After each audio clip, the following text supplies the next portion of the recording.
Fratres, salvete kill James Bond, unicus podcast personaliter ad Domino Jesu Christo approbatus. Ego Cardinalis Abigail Thorne, Jungens me, sicut semper amici me Cardinalis November Kelly et Cardinalis Devon. Hoc est difficile tempus, multi ex verbis potest sentire quod perierat, non solum propter mortem Francisci Papae, sed etiam quia Geronimo the Alpaca ad hoc mortis est. In hac septimana de morte dilecti nostri pontificis Francisci, nostri omnes vobis speciali cura ferimus. Conclave.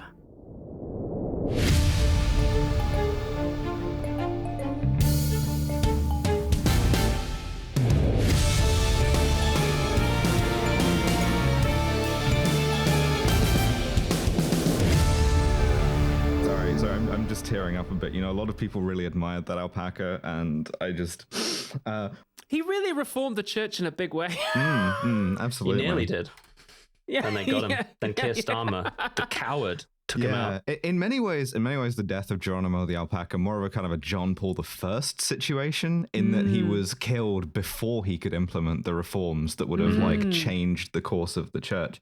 Hello and welcome, Kill James Bond, bonus episode, Conclave, religious season. Pope's dead. Yeah, sort of. Pope is dead, yes. And we are ex-Pope right now. We're in an interregnum for Vatican City. Vacante, I believe it's referred to as. Yes, yeah. And I mean, the thing is, we were going to do this sort of on about this timeline anyway. Yes. And having just done a Catholicism bonus episode of Well, There's Your Problem right before the Pope died, I am slightly terrified of the lathe, and so our next I'm proud to announce we will be going directly into presidential assassination season with In the Line of Fire, JFK, White House down. We're going to talk about Death Race 2000. I think crucially an aspect of the lathe here is that I have to not want it. It doesn't work if I want it to happen. I have to really work on cultivating in my heart a deep inner love for Donald Trump, and that I would be horrified were he to be assassinated. Probably a bit bad for the podcast though, wouldn't it? Well, you know, maybe. I don't know. There'll be a lot more lively debates per episode. That's true. I don't know. But yeah, so we've finally gotten around to Conclave with dramatically insensitive timing. Yes. I hope we can get something out of it anyway. And so, I mean, I saw this movie in the cinema, and I was very, very lucky because I didn't get it spoiled for me before I saw it, and had a pretty huge effect on me emotionally. And then I've noticed that every time I try to explain this to anyone, they do not get it. So I hope you're excited for an hour and change of the ravings of a mad woman being like accompanied by the concern of her two friends. This is my Saint Maud bit. Well, I had never seen it before and also managed to avoid spoilers. This was the first time I'd seen it. I did manage to crispened potato snacks the twist, which kind of ruined it for me. But for me, this was just like a good popcorn movie. I just kind of enjoyed it. It was like Dan Brown, but like 3 or 4 levels above, you know? It's interesting that you say that. I think there's kind of 2 movies in Conclave. There's the one that's kind of, because it's based off of a book by the Richard Harris, the same guy who did Fatherland, right? Oh, really? Yeah. And like perfectly competent thriller writer, like better than most, I would say. And so one half of the movie is just this kind of like thriller that kicks along, got a lot of intrigue, better than Dan Brown for sure. And then the other half is the bit that I think the director Edward Berger brought to it, which is kind of the more religiously contemplative bit, you know? And you kind of get them both in the same thing. I think they go together well. I had cards on the table. I really liked this. Yeah. Just to finish this out, I watched this in the cinema, somehow having avoided spoilers the first time, and I had a strong emotional reaction to it. And the second time round, still good. Not I didn't cry this time, but like there was a bit where I was like, man, I'm close. I am closer. Yeah. This was my third watch, I think. But so we start with... Well, hold on a second. My note here just goes straight to the back of the headshot. Do we start with a phone call? No. I think we start with a priest walking. Mr. Conclave himself walking to work. Yeah. Yes, yeah. So we get the back of the head shot that's in like all the trailers because Berger uses it a bunch of Ralph Fiennes Cardinal walking to the Vatican, which is an interesting thing, right? Because you would expect a cardinal to live in the Vatican or to get driven there, and walking there implies two things, maybe. Like, firstly, maybe a kind of humility, but second, a guy who is taking as long as he can to get where he's going. Yeah, like he's walking by the side of the road instead of getting like a taxi right there or something. It's he's taking his doesn't time. want to do this. Yeah, and we learn pretty immediately that the Pope is dead. Yes. Fictional Pope. Pope Fiction the First is dead. I think it's interesting. This is a movie with a distinct viewpoint on the church and church politics. Yeah. And it's one that I think is even more clearly now a Franciscan Pope we're talking about here, because he doesn't live in the papal apartments. He lives in a slightly movified, slightly cuntier version of the like guest house, the hotel that all the cardinals stay at for a conclave. It's called the Domus Santa Marta. He doesn't live in a big palace, which I was surprised at. Yeah. When they go into the Pope's bedroom, I was just like, is this guy the Pope? I thought the Pope would have like cuntier digs than this. Yeah, I thought it would look like Trump Tower or something. Yeah. Yeah, because the thing is, the Pope does have cuntier digs than this, but one of the things that Francis did as Pope was not move into them and stay in the functionally hotel room in which he was staying when he was elected. Took a vow of poverty, didn't he? Yeah, exactly. And so they have to dress it up a bit because there's no kind of thriller to a building that looks like a slightly nicer Travelodge. It's all kind of like black and red marble and stuff. Yeah. The Pope is dead, and the very senior cardinals are gathering very quickly as well, because Ralph Fiennes is the last one there. He's been beaten there by some of the other prominent cardinals, who include Stanley Tucci. Stanley Tucci, we love Stanley the Tucci. Tucci. Love to see this Stanley guy. Tucci. Hates acting. love that he's a very successful actor who has gone on record as being like, I hate how my acting career keeps getting in the way of the other shit I want to do. He just wants to cook. He just loves cooking Italian food and talking about Italian food. Sells like a whole range of branded cookware as well, which looks really nice, to be fair. Wrote a book about cooking. Survived mouth cancer and is a cook. Great. That's going to be the arc that I make, is I'm going to give up podcasting and start selling cookware. Yeah.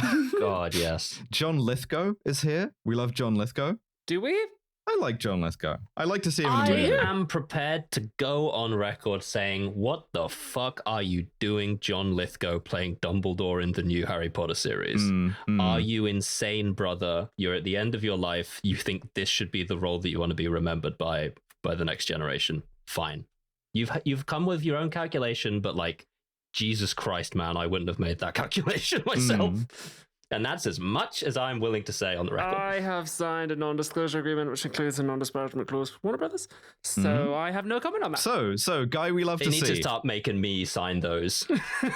Guy we see, John Lithgow. Guy we are legally prohibited from saying that we do not like to see. I am legally prohibited from saying that I don't love to see John Prepare to be Lithgow. an anger translator on this topic. Thank you, Devon. Anyway, John Lithgow also appearing in this movie. There you are, pal. And we also have another guy, Cardinal Adeyemi. He's here, right? Indeed, Cardinal Adeyemi. Lucian Masmati. As we're going to learn, this is a lot like a kind of like a play, right? We're introduced to our principal characters very, very early. We will later learn that these are the most of the plausible papabile, the guys who could be the next pope. These are the most popeable bachelors right now. Yeah. And so they do their kind of like official grieving, praying over the Pope's body. And you see the Cardinal Ralph Fiennes is by far the most personally affected by this amongst them. There's a really nice touch I like, which is that they pray in Latin, right? It is Latin. Yeah. And it's not translated, you don't get subtitles for it. But so you don't really need to know the content of it. But the one bit that everyone knows is the bit where they say Amen, which is like the end. So we get from that. No one said out loud, Pope's fucking dead. But, there's a guy there who's unconscious and then they say Amen. It's like, oh shit, he's dead. Okay, cool. Yeah. Just nice little touch. It's a good film in like, it doesn't really have a lot of moments where they explain what the fuck is going on, but it does just kind of let you pick it up, which I quite like. Yeah, it loves to do a thing where like most of the scene will be someone saying, I'm about to do this, and then he walks into the room where he's going to do it, and they just cut to a next scene. But like, yeah, he's done it, obviously. Yeah. Which I really like. It's nice to do. One of the cardinals stands next to the Pope and presses square and loots his ring of power. His fisherman's ring, yes. And they destroy that so that no one else can turn invisible? Because it's like his seal for documents, right? So part of what happens when a pope dies is that they break his seal, because I guess in the Middle Ages it was a serious security concern that you could have like a fake pope forging documents. Reasonable. Does each pope have a different seal? I believe so, yeah. That's why if they take it off the ring, they put a different seal onto the ring. I'm not sure if it's a different seal or the same. I guess it makes sense for it to be, but either way, part of a pope dying is they like break the ring, which is what John Lithgow, Cardinal Tremblay, does. And then so Cardinal Lawrence has a little kind of private moment with Cardinal Bellini, Stanley Tucci, where Bellini's like, can I take Watching this on rewatch is crazy. Bellini's just like, yeah, I'm leaving here with something, you know? Like, I am going out of here with a keepsake. And he's looking at like a chessboard and being like, do you think I could take this? Yeah. It's weird. There's this kind of jousting that happens between them, and it's sort of clear that both Lawrence and Bellini were like close to the Pope, and Bellini is kind of needling him a bit by being like, oh, I was playing chess with him a lot, you know, and all the time. Yeah, of course he always won, but do you think I could take this chess set? Yeah. We also established that like his death was quite sudden, or appeared to be, and then Stanley Tucci's like, oh well, you know, he didn't want anyone to know, but like I knew, of course, because I was in there, you know. Me and the Pope, we were like, that's me on top. We get it. We get the thesis of the movie here, which is that they're looking at a chessboard, and Cardinal Tucci says, he's like, who won? He's like, oh, he did. He was always 8 moves ahead. And it's like, that's kind of the film. That's the movie. Yeah, that is the movie. But so he does say that although he had died suddenly of this heart attack, there had been warnings. And the way that line is phrased, in the kind of like ominous tightening cello strings at the mention of the curia, the sort of like bureaucracy at the top of the church full of cardinals, is like. It sort of hints towards, again, the Geronimo the Alpaca Pope, John Paul I, who arguably was just assassinated, right? Yeah. We get this really, really good scene where Cardinal Ray finds is talking to the guy who found the body. And it's just asking him a bunch of questions like, what time was this? And where were you? And like, this guy's upset. But, you know, they're just reassuring him. And then in comes John Lithgow, and he's like, yeah, I've already written a report that actually has a full timeline of the Pope's final day and his cause of death. It's already done. It's already taken care of. I have my rat fucky little binder here. Here's all his medical records too. And it's like, oh, you were prepped, hey? He's not even cold. The thing we get from this is that Cardinal Tremblay was the Pope's last meeting. And Adeyemi and Tremblay are talking about whether or not to release the kind of like detailed itinerary, which shows how hard he was working. He was having like meetings late into the night. And Adeyemi has this line, because Tremblay says... they'll think we've been working him too hard. Yeah, placing a huge burden on a sick man. If you remember the last days of John Paul II's papacy, when he was like suffering a lot with Parkinson's, taking a long time to die, and doing that kind of very publicly, that's something that was sort of like... you know, had a huge impact on church politics. But Adeyemi gets a little kind of dig in here too, because he's like, well, the papacy is a huge burden especially for an older man, implying I am younger than you, I would be better at being pope. Me, I should be pope. They're already fucking circling. Everything all of them say has the undertone, I should be pope, by the way. Yeah, like, super objective pope. Like, really good. There's also a lot of talk. Yeah, all of them have a new objective popped up on their fucking mini-map. Become pope. Why is this marked with like a tiara on my mini map? Yeah. They all see the revive thing over the Pope and they're just not clicking it. They're also talking a lot about how this is going to look. There's a lot of like, oh, the papers will say this, or like that people will think we're working him too hard. There's a lot of concern about how the outside world is going to perceive this. Which is very interesting, given that like we don't really see the outside world at all for most of this movie. Yeah, not at all. Absolutely. It's like this is it's like a major public relations event that requires coordination. But so we see them like paramedics come in and like lift the Pope's body onto a trolley. And we get the first intrusion of like there's two big themes that I really want to pull out of the movie here, and one of them is this intrusion of modernity, right? Where you have this like very austere room and all of these cardinals wearing like vestments, and then you just have like two EMTs in high vis and this modern trolley that like rattles and squeaks, and it's like undignified, right? It's this sort of like the outside world comes in and is like imperfect in a different and kind of grating way, you know? Yeah. There's very few like out and out jokes, but this is a very funny movie, and like a lot of it is from things like that. Like when we see the Pope getting like rattlingly wheeled past all of them on the way out of it while they're waiting to like seal up his room and put the papal seal on it and everything. Yeah. It's really funny. I love the way this sequence of like the Pope being taken away is shot, because for the first sort of 30 minutes of the movie, this is shot like a murder mystery. And I went in completely cold. It's like, oh my God, like someone killed somebody the Pope. fucking killed the Pope. And like the cellos are like, dun, dun, dun, dun, dun, dun, dun, dun, and they're like, get those cellos out of here. That's not appropriate. And so like it's all shot and like scored as if it's a Dan Brown thing, which I really got me excited, you know? There's one specific shot that I want to pull out from this as well, is that as they're wheeling him out of the papal apartment, we see like, you know, the sort of like crowd of clergy in the corridor outside, and they all make the sign of the cross.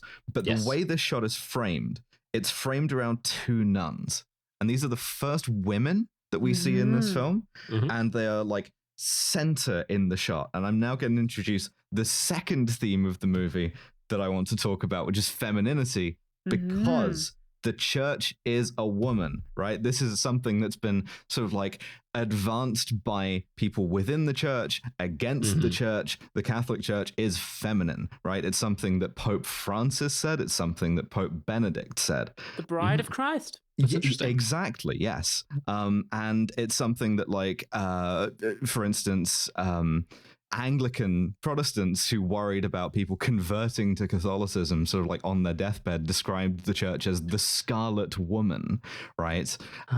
There is something feminine about all of this. It's something that like even Francis said in, I think maybe one of the funniest moments of his papacy, when he was like, there's too much faggotry around here, apologize, and then a week later said it again. Yeah. I get it, man. I get it. No comment. But no, when he said that, the full quote was, it was talking about priests who gossip like women, right? So there's this two-part thing of this, of like, we associate the church with feminine qualities if we're trying to like sort of magnify the church. We're talking about it in like positive feminine qualities that we imagine. If we're trying to deride it, we talk about it in terms of like negative feminine qualities, and both of those are informative to like actual women. It's a way of like trying to impose on women, well, the church is like a woman in that it is like loyal and sensitive and motherly and so on and so on and so on. And so that's what you as a woman have to be. And we'll get to all of that, but I just want to say, almost like this institution is about controlling women. Well, yeah, in part, right? But it's like it's also it's an institution that is it kind of takes in and models that femininity for itself in order to do that. And that's one of the things that I think the movie is interested in. But so they move the Pope on this horrible squeaky trolley into the ambulance. And the first shot before the big title is, I really like this as well, because it just lets you sit with death in a movie that in a way that a lot of movies don't, where it just holds on the kind of like face under the like slightly translucent body bag, and the trolley is like rattling and like bouncing against the side of the ambulance as you hear the kind of presumably like convoy leave the Vatican. It's really and good. it just sticks Really, with really that. love that. It's just It's almost like heartbeat like in the... I also like that they don't have any there's no character in this who's the Felix Leiter who's there to be like, I'm not a Catholic, what's going on? And then someone goes, well, Red explain Fiennes this is to about to me. do this. They just show them sealing the Pope's apartment, and I'm like, oh, okay, so they seal the apartment. How do you know? Because they put a big wax seal on the door. Yeah, Nobody 'cause can I go watched in. them do Fine. it. Yeah. Cool. I watched the movie. That's how I know. Yeah, they showed me. They didn't have to tell me. Yeah. Someone, I don't even remember who it is specifically. I think it's probably Cardinal Tucci, has to say to Cardinal Lawrence, who is the dean of the College of Cardinals. Yes. You, all right, mate, you need to build a fucking conclave for me, mate. Yeah. I want to help you build a conclave, mate. You haven't been talking to the Protestants, have you, mate? You'll be talking peculiar, have you, mate? Yeah, and so after the big Impenetrable. conclave title, we cut to 3 weeks later when they are setting up for the conclave. Yeah. Mm-hmm. So they've got to pick a new Pope. Yeah, I mean, this gives me a pretty good timeline because I guess I haven't actually paid attention to a conclave in my life before. I know there have been several during my life, but I haven't paid attention. This helps me think about the timeline a little bit. Yeah, it's 2 to 3 It takes weeks. a bit. You got to get are... everyone in. It's such a fucking procedure. And the Catholics, they're everywhere too. They got to come in from all over the world. They're all over the gaff. Annoyingly, we're due to have the next conclave more or less exactly on my birthday. So all I want for my birthday is a woke Filipino Pope. Woke yes, Pope. yeah. Cardinal Tagle, please, God. Pizza Ball is not in the runnings, guys. I know it's a funny name. But so we see that Lawrence is having to organize all of this, and he is maximally stressed out. It is chaos. He became important at work at some point 5 years ago, and he's so far off of it at this point. Yeah, he's having to like do all of the protocol stuff. He's having to learn how to pronounce everybody's names. He's having to organize the security who are like covering up all the windows in case people use like a laser microphone to eavesdrop on the conclave. Yeah, because they do this in the Sistine Chapel. Yes. That's where the conclave happens, which is cool as hell. If you've ever been there, like, it's beautiful. And so we also see he's a little bit sardonic. This is something that immediately sort of like primes you to like Lawrence. Is he has an assistant, Ray. I love Ray. Ray is one of my favorite characters in the movie. Yeah, no, Ray's ideal. Who kind of looks at all of this and is like, this seems like a pretty good vision of hell. And Lawrence has jokes because he's like, don't be blasphemous. Hell's when the Cardinals get here tomorrow. So can you tell me a little bit about sequestration? Because the name obviously tells us a lot, but the Cardinals cut themselves off from the outside world? Yes. So papal elections used to be insanely easy to fix, and so during the Middle Ages this procedure of a conclave was adopted, which is the entire College of Cardinals just seal themselves up away from the outside world so nobody can get in and bribe them or threaten them, and they make the decision completely in private. And conclaves used to last for like potentially years. Really? Yeah. I mean, theoretically, like until they changed it so that it's I think now it's like they do maximum 33 rounds of voting and then it goes to a runoff, but it used to be that they could last for like just keep going until there's a fucking majority. Literally last for like 3 or 4 years, famously, because one of the things about this is that nobody used to want to be Pope to the point that like Celestine V ran away from it. That's why they all fucking gather around you at the end and are like, are you going to be Pope? Do you promise that you're going to be Pope? And fine, I will. But so the idea is... Sorry, what's a runoff? I'm not sure exactly how it works, but presumably Double the same way as like probably, any election is like you start eliminating the lowest number of votes guy until you get like just be like, let's fucking get on with this. Because you have to have a 2/3 majority of the College of Cardinals, which is in this case all the cardinal electors. So every cardinal who's like under the age of 80 has to go to Rome, get locked in the Sistine Chapel, and vote in rounds until they pick a guy with a 2/3 majority. We're having a lock-in! Yes, yeah, exactly. Honestly, it sounds like a real party. It does sound great. Sounds like the worst time ever. No communication out, no communication in, nobody in the room but cardinals. They're sucking and fucking in there. Yeah. I doubt that very much. Except, of course, Dean Ralph Fiennes, who has his boy Ray. all the time. He does. Yeah, this is the movie that's like, don't bring me this information. We're sequestered. My brother Cardinal in Christ, you requested the You information. requested the information, and also you have paused expectantly after you said, "Don't tell me," to let me say it. Yeah, but so we see the nuns come in on a minibus, which I love really the like. minibus. The Yeah. minibus, yeah. One of the nuns is Isabella Rossellini. Shout outs, we love Hello. Isabella Rossellini. Yeah, we do. And again, we're thinking about femininity here. We're thinking about women, as I so often am, and we don't get a lot of dialogue from women, but we do get a lot of shots that might seem, if you're reading it just on the thriller basis, you get a lot of shots that are just interstitial seeming, Yes. of like the nuns like arranging the bedrooms for the cardinals or doing the cooking or whatever. And I think one of the things that the film suggests, and it takes a while to do this, is that these things aren't interstitial. That is the operation of the institution. That is the church, right? And all of the other stuff is these guys jerking each other off, you know? Yeah, I think one of the nuns later on says, although we sisters are supposed to be invisible, we do God did give us eyes and ears. Yeah. And this is the point where the movie's like, we're showing you that the nuns are in fact visible. It's like, pay they're attention to here. these fucking nuns. But at this point, all the cardinals start arriving, and they. I love that they Cardinals, have like they've got their sort of ancient clothes and their modern suitcases. They're In like position of on their modernity. phones. There's this great shot where a bunch of them are walking into the Vatican, and like we see the modern skyscape of Rome with all the cranes and stuff looming over the Vatican. It's really good. Like somebody's just like smoking cigarettes and shit. There's so many cigarettes. Yeah, them all smoking outside like school kids is fun. Because you can't smoke in the Sistine Chapel, so you've got to smoke them up now while you got them. Well, exactly, because you could be in there for days. Be there for fucking ever. Yeah. There's also I have a criticism of this scene, right? Because I think it's beautiful. It's beautifully shot. It's beautifully scored. There's an aspect of it I don't like, which is that it uses the like Eastern Catholic Church patriarchs, who are also cardinals, who are also like voting, but who dress differently because they have their own traditions, as a bit of kind of like visual punchline.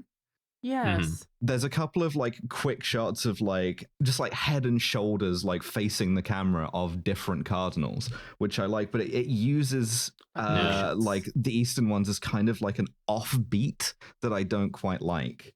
I was going to ask, how much leeway do they get to customize their drip? Because some of these cardinals, they're seems all dressed strong. like themes. They've got their own thing, but like, in particular, the crucifix around their neck. Some of them are like very bling bling, and some of them are very plain. Yeah, That's a good point actually, because like they're all very different. The crucifixes. Yeah. So it's called a pectoral cross. Pectori meaning the breast. Helps you steer in the water. Yeah, it's like that's very individual. Other than that, like it is a uniform, but there's different bits of it that you can choose to wear or not wear. There's different hats and stuff.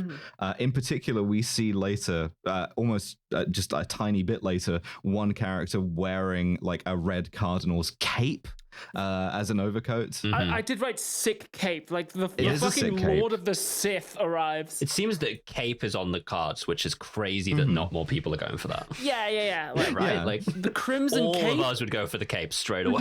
I think any kind of uniformed institution, you can identify the guy who has read the uniform regulations and is like has worked out scientifically the cuntiest he's allowed to be as a flex. Step one, I've worked out you forgot to gender these. Step two, I have arrived wearing a dress and it's not against the rules.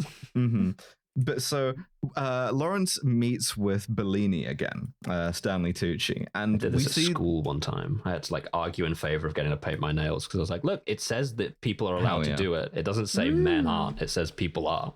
Hell yeah. Anyway, sorry, go ahead.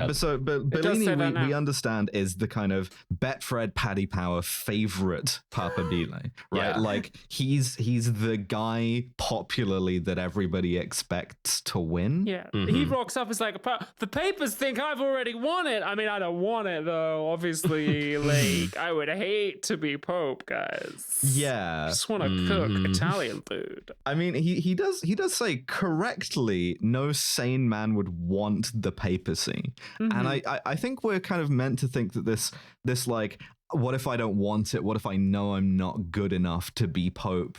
Is both performance and also potentially sincere. You have this kind of layer of doubt to it, which I like.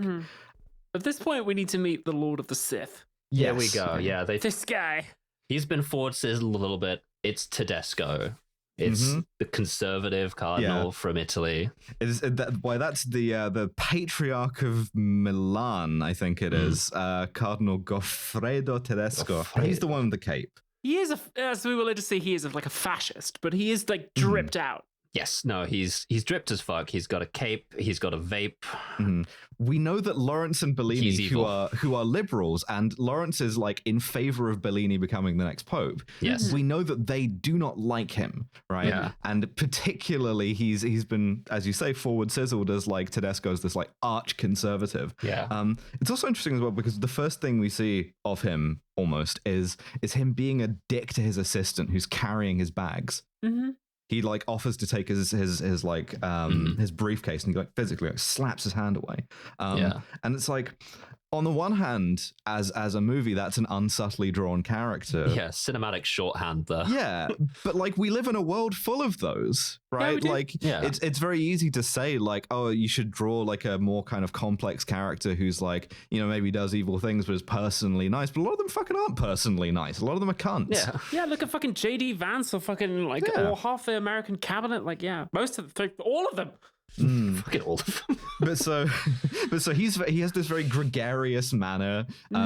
He's very kind of jubilant, and you sense that he's pretty confident about it. He's also absolutely naked in his own ambition. There's none of this performance of like, oh, I don't know if I have the spiritual. He's like, nope, I'm gonna be Pope. Let me be Pope. I'm gonna come out of this as Pope. I walked in here saying my Pope name over and over in my head. It's happening, brother. No more secret. Pronouns, none of this shit.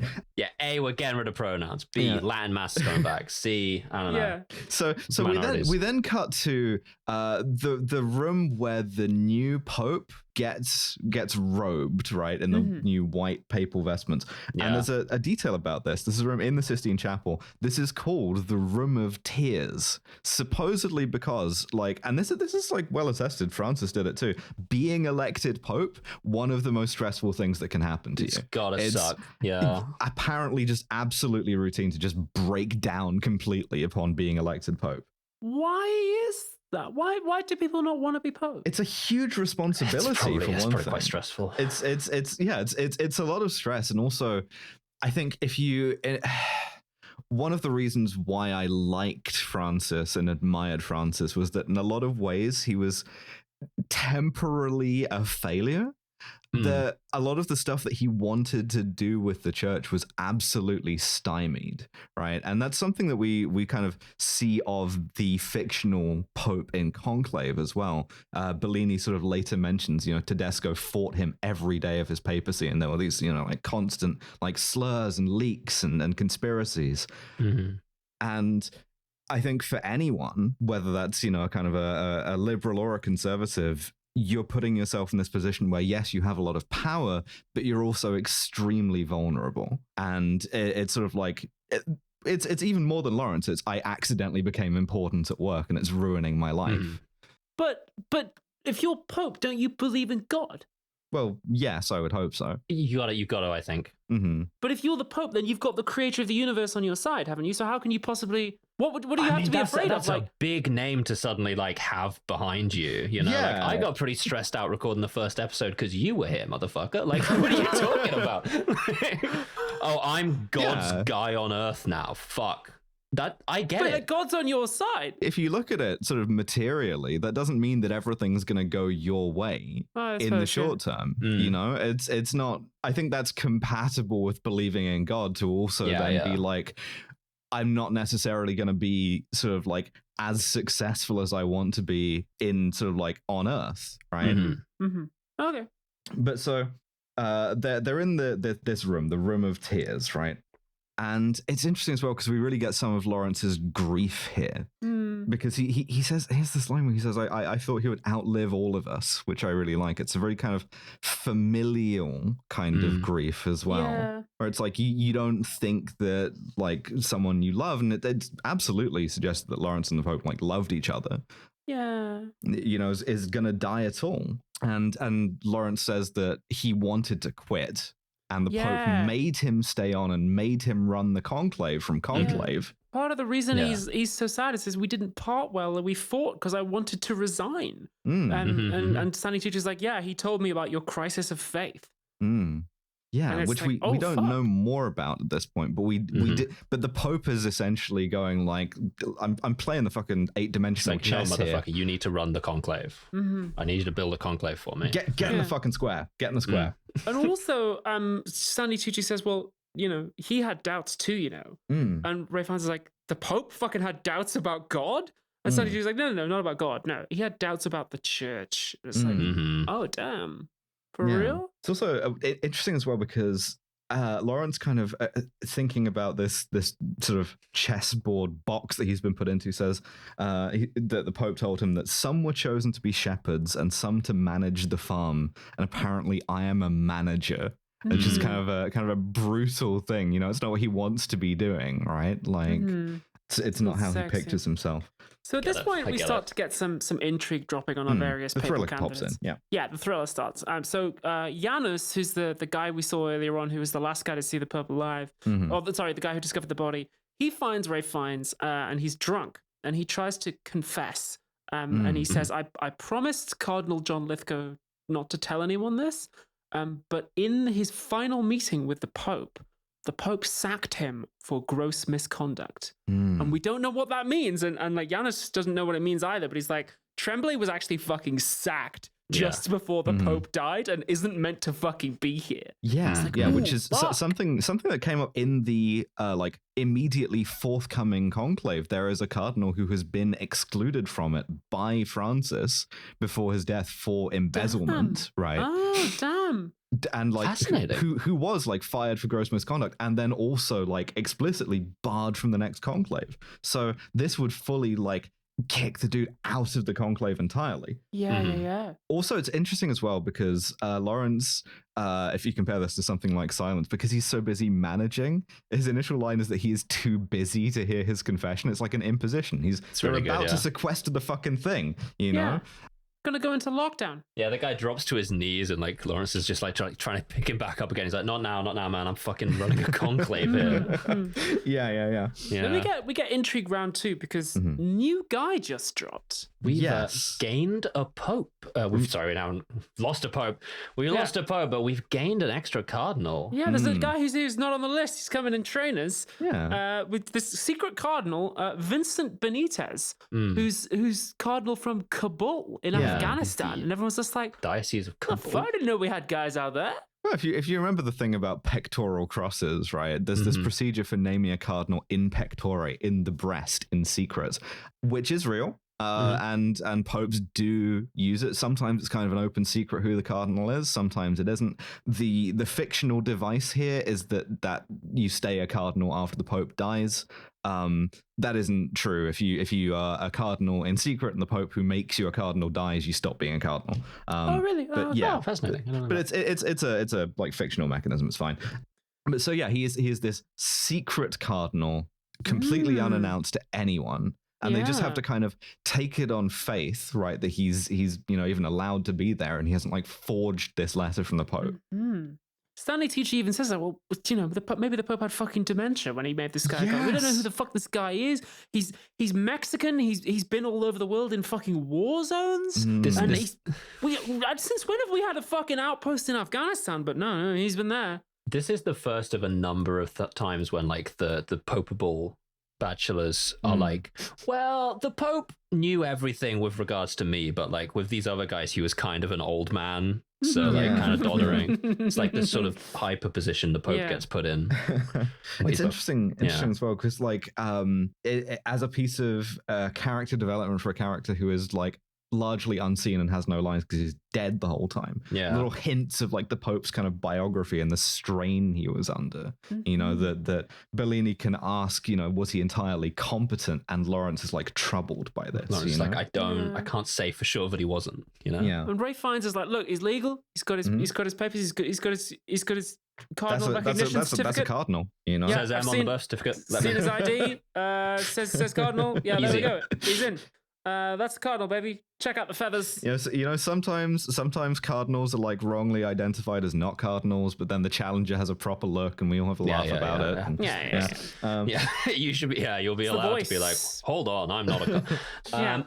But like again, this is another example of a scene where they're like, we're gonna admit him to the College of Cardinals, and they walk into the room with him, and he's like asleep, and it just cuts away because it's like they've admitted him. Yeah, like, you know what happens in the rest of this scene. Man is exhausted. Having he's also in this tiny little cell as well. Like this little like I don't know interrogation type cell with a big two-way mirror and everything. We get a nice moment here that tells us something about Ralph Fiennes because everyone's about to sit down to dinner in the big sort of palpable bachelor cafeteria. Yes. And Ralph Fiennes stands up and says, "Hey everybody, new cardinal just dropped. This is Cardinal Benitez. He was introduced perfectly legit procedure in pectore. Here he is. Welcome everybody." And then he says, as a nice gesture, he's like, Cardinal Benitez, would you like to bless our meal before we all sit down? Which is like a really nice moment of like, hey, we're going to make sure you're included.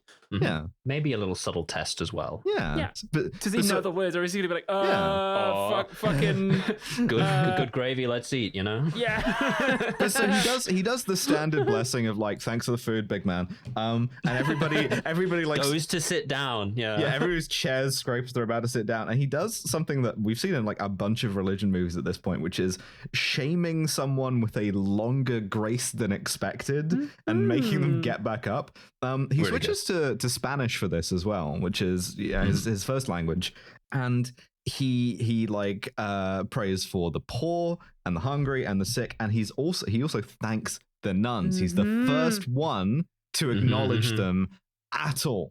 Yeah, we've seen extensive shots of them preparing this food, and like it's really intricate, the procedure. Yeah, I like that the food doesn't look very good as well. Also, no, it's just a lot of it, I guess. It's hard to cater. We see Sister Agnes, Isabella Rossellini, has a little bit of a smile at the corner of her mouth when she gets like thanked for the first time.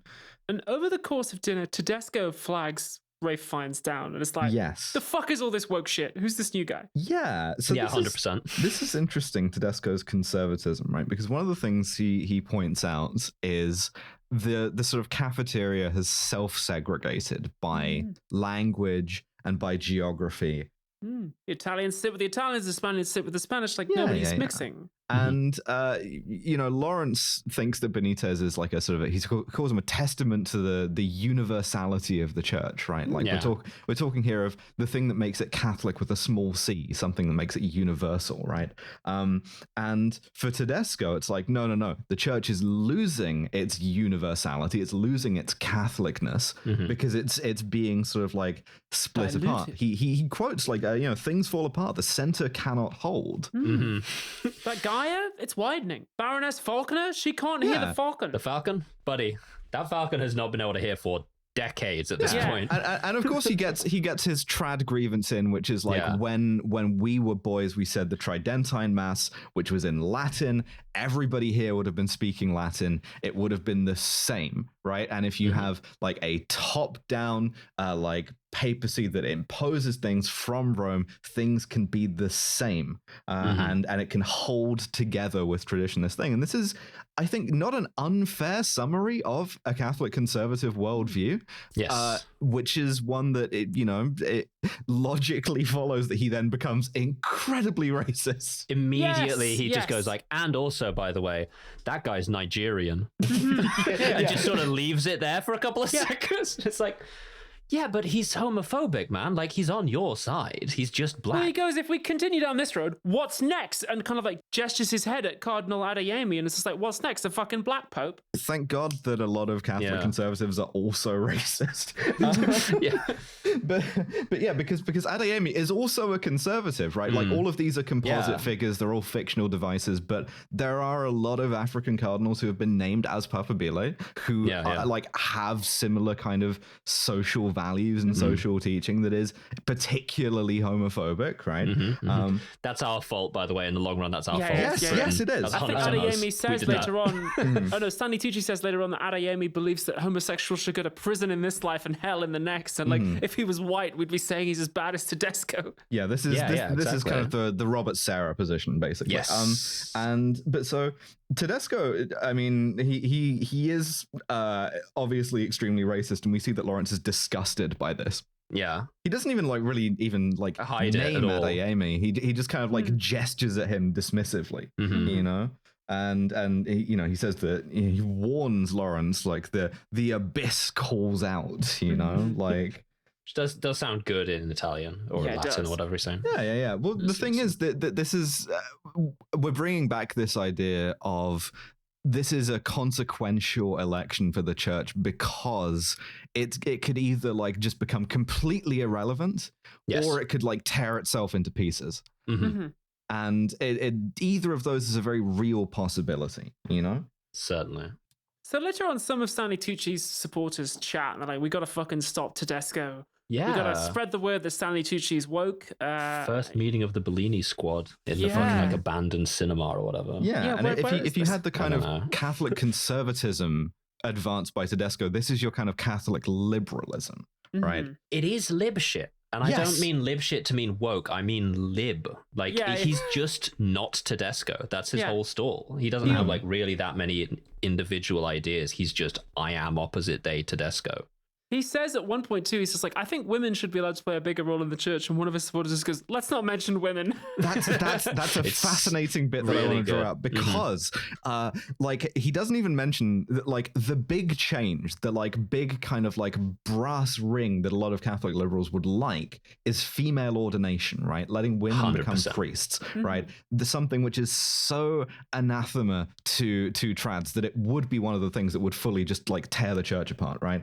And so already Bellini is like compromising with himself because what he offers is basically the same thing that Francis tried to and basically failed to, which increased role. Yeah, more role in the curia, right? Like you let women religious, you let nuns like organize more things, but there's still no question of women priests, right? And it's interesting as well because at this point they're in this auditorium and some nuns come in, and as they're talking about women, they just go completely silent until they just wait for them to leave. It's really good. It's good. It lays out really easily, like right there, all of the problems with Bellini as a candidate, which is that he just simply doesn't have his own ideas. He's not strong enough. He's Yeah, and as they do this campaign, as they organize this campaign that Bellini professes not to want, the one cardinal who kind of like is organizing this, functionally his campaign manager, divides it up like, okay, Villanueva, you go speak to the South Americans, you go speak to the Africans. And it's like, okay, so Tedesco had a point about the geographical separation then. Yeah, he did. Meanwhile, Ray finds, he goes to see John Lithgow and is just like, hey, were you sacked by the Pope? Yo, I heard some rumors, pal. John Lithgow, Nixonian in this. He's brilliant, right? Because it's so good. I love this fucking scene. because he lies his ass off. No. Non-stop. Just he lies. And the second he gets caught, right, because Lawrence puts this to him, and he's like, Archbishop Wozniak, the Janusz, the guy who, came crying to me, says that you were fired. He's like, what? No, that's absurd. I'm going to walk over here to the loudest coffee machine in the world, turn my back to you, put a little coffee in the machine, and that's just going to give me the time to think of something. Would you like a little coffee from the loudest coffee machine in the world? just like, inaudible. And he turns around and goes, now he was a drunkard, first of all. Second, the Pope was old. And third, nothing happened. And it's like... You're not even internally consistent. You're just lying. This coffee machine, which is so noisy and so like out of color scheme with the rest of the room, is another intrusion of modernity that allows him to like take refuge in it for his little fucking scheme, right? To be like, it's fine. I'm just gonna go do the very uncardinal like thing, an inherently visually comic thing of a guy in like scarlet vestments making himself a tiny cappuccino, right?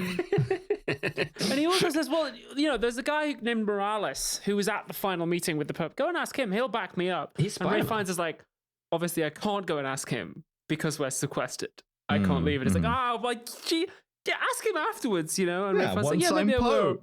Ask him when I finish ask him. becoming Pope. And then he goes, okay, then if you weren't fired, what was your final meeting about? And he's like, Like panic. He's just, and then he goes, that was a private discussion. I really don't feel like I should talk about it. A discussion that we know has had at least 2 witnesses. Yeah, it was about me being really good at being a Pope. It's also about because he's like, it was a private conversation and very precious. To those of us who knew the Holy Father well and were close to him and had a lot of conversations with him and whom he wasn't mad at. It was a Pope Unlike thing. you. It was like Pope to Pope, Pope to future Pope. Sort of like a Pope thing. Yeah, you wouldn't get it really. Yeah. Sort of the secret Pope handshake that you don't know. I know it. So Lawrence goes to bed, and at this point, this is the first time we see him out of clerical garb, and he is just a man in a hotel with a lot of work to do, getting distracted by a lot of human noise, like doors opening and closing. He's got to write his fucking homily. Yeah. Which I guess is the opening statement for the conclave. Cold open for the podcast, yeah. The toiletries come pre-packed in a little like plastic bag that he can't get open. And he has this very human little like unclerical moment of frustration where he ends up just like tearing it apart and getting like mad at it. You can't bring your own toiletries? Apparently not. You've just got to use the like, After the Rain brand like Aaron Cosmetics, What if you're a cardinal with a skincare routine? Oh, well, this is why they don't let us in. Weirdly, it's all who gives a crap. And they're just like, I don't want to use this. Not interested. Yeah. It all comes out of the like one dispenser on the wall, like a travel lodge. It's not sufficient. Combination shampoo, conditioner, body wash, shaving foam. Toothpaste. All-purpose cogs fluids. Yeah. All-purpose seasoning, fry oil. Yeah, but so the very next shot is largely taken up by a big cross that is crucially, and again we're looking at like colors in this movie that are mostly like red and gold. And this is completely black. Like absolutely like sheer blackness, void of this massive cross, which is in the back of the chapel where he's going to do the homily. And it's just really, really striking imposition again of something that's completely different from all the like modern impositions. All right, I just had to double check I was right there to make that joke, but it is the same etymology as crucifix. Nice. So they're doing the Miserere, which they cut off short actually, which is interesting musically. There's no like resolution to that. And Lawrence does his homily, which is on the theme of what you might call synodality, right? Like the kind of diversity and unity of the church. Another big kind of Francis thing. Indeed, yeah. So we've got to have diversity, corporate responsibility, Pope Lives Matter. No, not ambition or factionalism, but togetherness. We only want good things. We don't want bad things. We don't want certainty, he says. He says even Christ wasn't certain at the end. Doubt is essential for mystery and therefore faith. So he says, let's choose a pope who doubts, who sins, who repents, and who carries on going. Because certainty and like absolutely knowing that you're right, that's the end of unity. Putting a hand up. This is one of the points that I cried when I first watched it. Yep. Shame, I didn't mean to. It just happened. This is also it's like politically what he's done is he has been in a hotel room irritated, having had lunch with a racist and gone, I am gonna like repudiate that guy. Fuck you. That's why it keeps cutting to Tedesco while he's talking. He's looking at him straight in the fucking eyes. Yeah. And unfortunately, that is a political statement that reads to the entire room as, I want to be Pope. Every single person in the there's no response at all. Like he finishes the homily and it just cuts to the whole audience sat there silently. Yeah. Which is really, really good. So afterwards in the vestries, he's getting like the robes taken off him. Ray is there. And Ray clearly is like struck by this. He's had the same reaction that Devon and I had to this. He's like, clearly admires him. Oh my God, do you want to be Pope? Yeah. Like, may we all have a guy like Ray in our corner, But so he asks Ray, can you go and find out about this Morales shit? Yeah. And there's a bit immediately afterwards where he has this kind of moment of self-disgust at having asked him to do this. And he like sort of tears the little zucchetto, the little hat off of his head, just in like, again, frustration, you know? Yeah. Breaking the rules. Yeah. He's breaking the down. But they lock down the Sistine Chapel, off they go, they seal it down, exeunt omnes, everybody gets kicked out, the party starts. It's Conclave, baby. Interesting Yeah, it's that Conclave, baby. the ceiling of the Sistine 50 Chapel minutes is the Last Judgment. So if you compare that with like Andrei Rublev's opinion of it, it's also really fucking dark in there.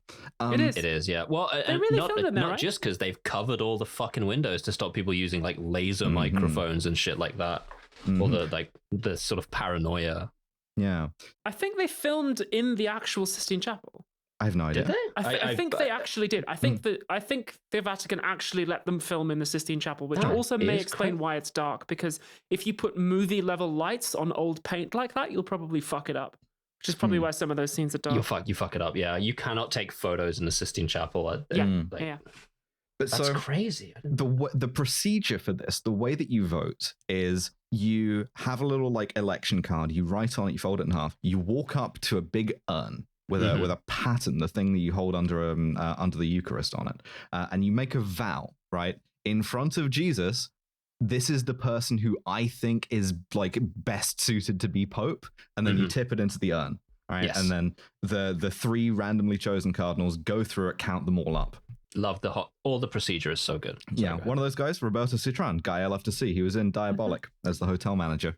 No shit. Hey, fantastic. Italian TV actors, I don't know. Anyway, So in our first round, it's pretty tight. Adeyemi, Tedesco, and Tucci all get like similar numbers of votes, with Tucci trailing just a little bit behind. John Lithgow also pretty close in the mix, not far behind. we see Lawrence votes for Bellini. We do, yeah. We do. And we also see that Benitez gets 1 vote, Yes. which plausibly could be Bellini, to be honest. Just out of like protest. Yeah. Yeah. Also, Ray Fiennes, 5 votes. He gets 5 votes because of his fucking homily, and everyone's so upset with him. You need 72 to win. Accidentally became popular at work. The way so if you're not familiar, the way that they signify the round of voting to the outside world in a conclave is there's a chimney on the top of the Sistine Chapel. They burn the like voting papers, and if there's black smoke, then no one's been elected, and when there's white smoke, it means they have elected a pope. Yes. But the way that they do that, for the sake of like disambiguity, is this very modern, just like smoke They've got a canister, smoke canister, yeah. that you have to put into a machine and like push a button. Yeah. Yeah. So next day we get a bit of an Aaron Sorkin walk and talk between Ray Fiennes and his buddy Ray. And Ray's like, well, I've been doing some digging on. One second, sorry. There was one other detail from that I wanted to put out, was further down my notes. Sorry. There's also like we never see the outside world very much, and we certainly don't see the crowd in like St. Peter's Square watching this. But like when the black smoke goes up, you hear this like intense crowd noise, and this is, I think, a really nice piece of implication that even for a conclave, this is being unusually closely watched. Yeah, I really like that. So the next day we get a bit of an Aaron Sorkin walk and talk between Ray Fiennes and his boy Ray. And Ray says, I've been doing some looking into Cardinal Benitez. He's cool as hell. He's sick. He's dope. He built a hospital for female victims of sexual violence. He tried to resign on health grounds a few years ago, but the Pope wouldn't let him. Not really sure what those health grounds are, but we'll look into it. Also, I went to see Morales, and he confirmed what John Lithgow said, but he was also lying and shitting himself whilst he said it. Yeah, I was like, he specifically said that report was withdrawn. So pretty sure there's a report somewhere we should try to find. Yeah, pretty sure that's Ray's so fucking good. He's like, he says this in such a like priestly way, but he's like, my Spanish is quite poor, and I may have accidentally given him the impression that you had seen a document which made him shit himself instantly. And he was like, oh, that report was withdrawn. There's no basis to it. I'm gonna try to find that. Let me know. The Ford report, it's been buried. So they go back in the minibus to the Casa Santa Marta, and Bellini's campaign manager is so mad because he's like, you're fucking up pussies here. This is we need those votes. And also, when Lawrence looks out of the window, they're like, there's a high wall. You can't even see out the outside world at all. This is the first Turtles thing, I think? Yeah, so the this is listening when is the Ray turtles. finds Benitez playing with some tortoises or terrapins. which the previous pope kept as a present. And then he chats to Benitez for this time. He's like, how are you settling in? Do you need anything? Who'd you fucking vote for? Who did you vote for, and was it me? And stop. And also stop if it was Stop me. voting for me. He also says of the turtles that they're beautiful animals. They also keep running out into traffic and getting run over. Yeah. Really love that, yeah. It's a really funny movie. Yeah, They're beautiful animals. They're just sort of old and doddery and keep hurting themselves of accidentally. stupid Yeah. and- My yeah, job is yeah. to just kind of bring them back to the pond. Yeah. And Benitez is like, I voted for you. You seem like cool and dope. And then Ray Fiennes is like, I'm actually going to resign after this on the grounds that I'm shit. And I'm not worthy. He says, I'm having difficulty with prayer. Yes. But doesn't elaborate on what that is. This is interesting as well, because it's like, as a priest, presumably, like he has to pray the divine office, right? So he's praying at like defined points every day with like defined psalm readings and everything. Oh, really? You have to do that? Yeah. Oh, that's crazy. Damn. Yeah, liturgy of the hours, it's sometimes called. Anyway, so he has to do that. He has to pray. He's not just praying spontaneously. And we don't know what his difficulties are, other than that it's not spiritually like fruitful for him. We see him sort of late that evening in the hotel praying to a god who doesn't seem to answer even in Welsh. And he has this kind of hypnagogic moment, right, where he's sort of like half falling asleep, a thing that Pope Francis said he used to do when praying sometimes. And he sees the dead Pope like like lying on his bed, just looking at him. Stanley Tucci rocks up and is like, listen, you Yeah, bitch. he fucking You gotta make me sees Pope. Tucci. You gotta make me Pope. You gotta vote for me. Yes, I supported the genocide in Gaza, but you gotta fucking vote for me anyway, because otherwise Tedesco's gonna be Pope, and none of us want that, do we? Enough of this fucking woke transgender shit. We're not gonna let you speak at the conference. Fucking vote for me. Interesting, there's like a little bit of an inversion here, because like Lawrence is like, well, I don't know, Adeyemi's got some like popularity, he could be able to do it, and like immediately Tucci's just like, fucking Adeyemi? No, absolutely not. This is where he says he wants homosexuals in prison in this life and in hell in the next.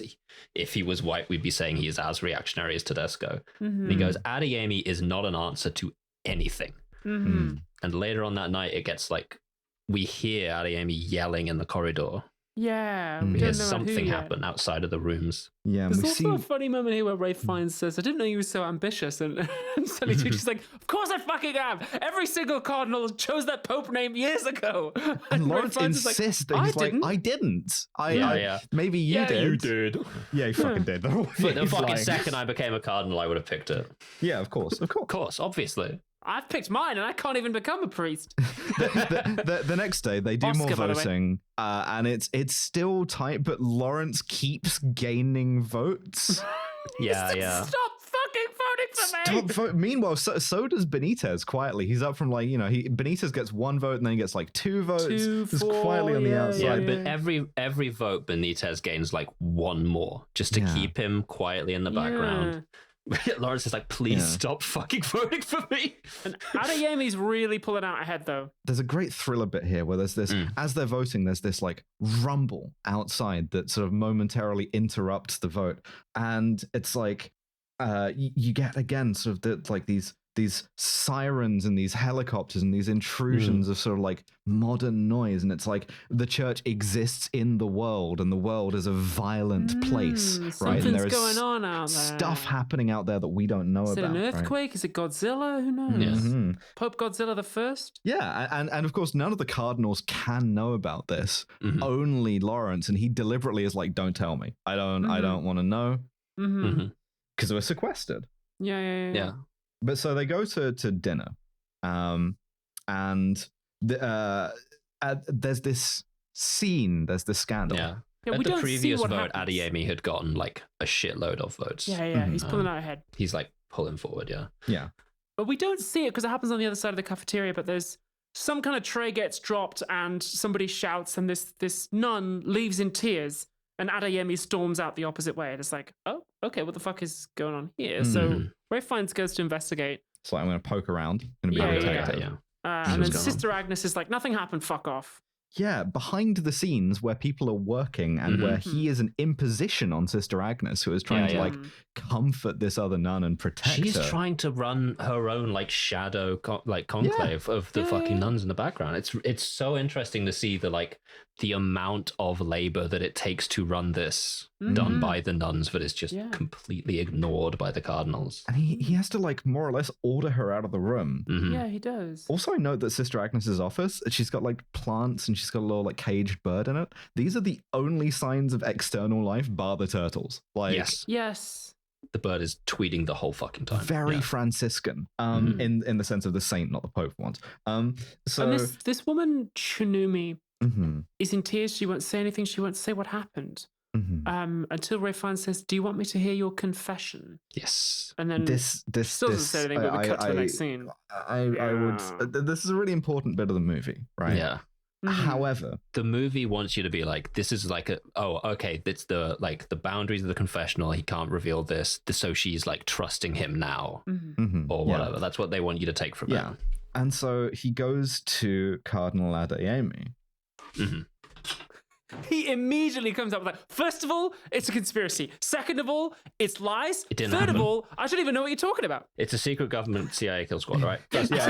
Genuinely, we're going to award the Brian Cox Award for Memorial Award for Intelligence to Cardinal Adeyemi. To all of these fuckers, Lithgow gets it as well. For the first time in ages. I mean, this is helpful as a fictional device, right? I'm thinking as he volunteers all of this, because it avoids me playing the religiously inflected cinema sins ding that I asked Devon to make before this episode. However, then Lawrence goes, and what about the child? And I invoke the big cinema sins ding. That's a holy ding. Because what Lawrence has done here is he has broken the seal of the confessional. You can't do that. You cannot do that. You can't use any information that someone has confessed to you for any purposes or reveal any of it ever. No exceptions. And it's like this, in some ways, it's not a very granularly Catholic movie. It's more about like faith and about institutions. I'll get to that institutional reading, but like this is straight up like inaccurate in a Catholic way. That it's required for the fiction to progress, but you can't do that. I believe that Lawrence would bend the rules a little bit. We've already seen him bend them a little. I kind of do, but this is like again the Impactore thing also gets its own retrospective. He does it again though because Adeyemi is just like, well, you know, we were young. Yes, me and her had a child, but we were young. And he goes, well, she was young. You weren't. Yeah, it's like she was 19. A teenager. You were in your 30s. And he's like, look, man, God told me this morning that he wants me to be Pope. He wants it so bad. You can't stop me being Pope. And Lawrence hits him with the "you will never be Pope" stare. It's like, I'm sorry, brother, you're not gonna be Pope. I'm not gonna say shit because I can't because of the confessional or whatever. But everyone else just saw that, and we are terrified of any other sexual scandal. So there is no fucking chance you become Pope. Sorry, pal. And Adeyemi breaks down, popeless. And Lawrence kind of shifts to compassion. Yeah. I think this is a really important, because like Lawrence broadly agrees with Bellini that Adeyemi is a reactionary, is a homophobe, probably should not be the future of the church, but he doesn't bring any of that up because he needs Adeyemi to accept this on his own terms.